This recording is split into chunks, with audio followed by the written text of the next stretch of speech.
Si on revient au cinéma et à votre papa, la jeune génération connaît évidemment, grâce à Étienne Châtillier, la fameuse La Salope. Ah, La Salope.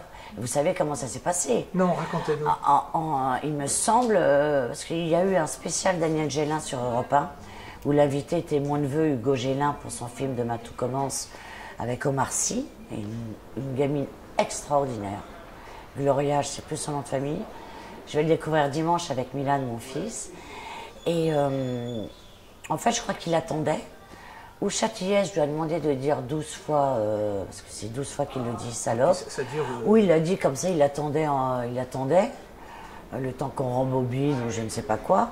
Et Châtillier l'a gardé, où il dit la salope, c'est devenu mythique, quoi. C'est devenu mythique. Votre livre est jalonné des poèmes de votre papa? Oui, j'ai eu cette idée-là. Et c'est aussi Stéphanie Dehort qui m'a dit comment... elle me dit, si tu mettais parce que dans le premier aussi, j'ai mes poèmes que j'ai écrits, qu'on a mis en chanson dans mon album Passeport il y a 8 ans. Et il me dit, mais pourquoi on ne mettrait pas les poèmes de ton père, qui est dans Le sang de mes songes, son premier recueil de poésie. Et c'est ce qu'on a fait. Et je trouve que c'est une super idée. Alors, pour ceux qui l'ont connu au cinéma, pour nous, Daniel Gélin, c'est Daniel Gélin. Oui.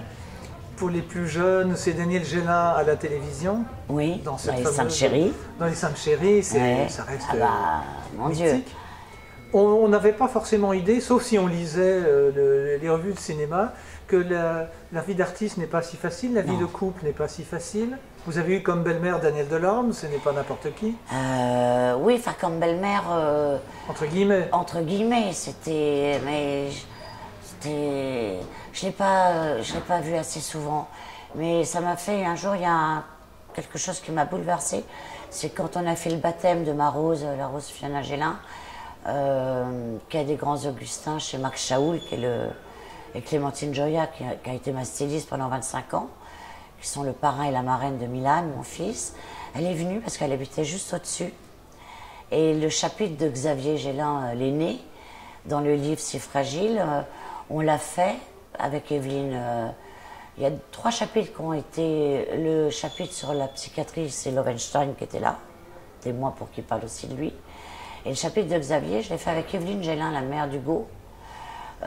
Et c'est passé dans l'appartement de Lélé, que je ne connaissais pas. Et ça m'a fait étrange. Je suis arrivée en bus, j'ai dû repartir en taxi parce que j'ai pris beaucoup de livres. Lélé lisait beaucoup, Daniel Delorme. Et je suis repartie avec un carton de bouquins sur la poésie que je n'ai pas encore ouvert. Et je vais me faire un plaisir de le faire en rentrant. Et à Lélé, c'était la marraine d'une amie d'enfance, la marraine de Marie-Sara, que j'ai connue, j'avais 7 ans. Ouais, c'est une longue... en fait, je suis, comme dit mon éditeur que j'ai trouvé sur LinkedIn, Jean-Daniel Belfond, il m'a dit en route pour le 3e. J'ai dit banco. Parce qu'en fait, j'ai plein d'anecdotes sur papa que je ne savais pas. Vous avez trouvé Jean-Daniel Belfond, donc, l'édition de l'Archipel. Il vous a proposé déjà faire un 3e livre? Oui. Ça veut dire que vous êtes déjà en train d'écrire? Oui. Parce qu'en fait, je raconte toutes les mairies où je vais faire des dédicaces, tous les salons de livres où je fais des dédicaces. Et j'ai presque fini, mais en fait, je vais terminer dans un an, même avant. J'ai fait un recueil de nouvelles parce que je suis incapable de faire un roman. C'est trop long? Et de la mise en scène. Bah déjà, je n'en reviens pas d'écrire aussi facilement. Bah, le premier, il m'a fallu 15 ans pour l'écrire. C'est mes écritures et même les 4 chansons que j'ai faites dans Passeport.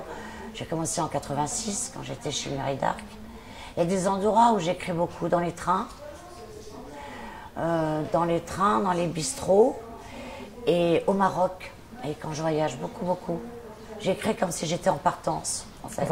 Vous parlez de Mireille d'Arc. Oui, on se souvient. Oui. Alors, votre Mireille, il y a un chapitre consacré... Enfin, la fée Mireille.